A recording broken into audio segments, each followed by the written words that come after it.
and welcome to the first panel session of this morning's Tech Summit in Europe. I'm Mark O'Connor, one of the technology partners in the London team, and I'm joined by a stellar cast of colleagues to discuss and explore health tech. Should patients have an option for an AI doctor at a lower cost as opposed to a human being at a higher cost? Is this a pricing point that actually determines the extent to which people are comfortable with the computer doctor? Well, I think that starts with a fundamental belief that the technology can actually substitute for human judgment. I think from a clinical perspective, we're decades, if ever, away from that being a reality. I mean, the first fallacy is that that's a fallacy.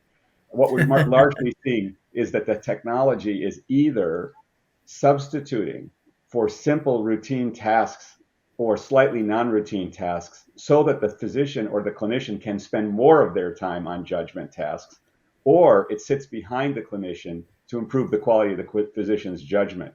But it is an absolute fact. In fact, this has been modeled by a number of people, including us. The probability of 100% replacement of a physician by AI is placed at less than 1%. At best, 30% of the work that a physician does can be moved to an AI-based agent. So we're not really talking about that even as a pragmatic reality. That being said, it is true that labor costs are one of the biggest drivers of cost in our healthcare system. And in theory, if we had a software asset and we had recovered our investments, it would be a less expensive alternative. So I think that it's an interesting thought experiment, but we don't even know what it looks like. I just want to add one thing though. There is one area where actually anonymity is a value proposition, and that's in behavioral health.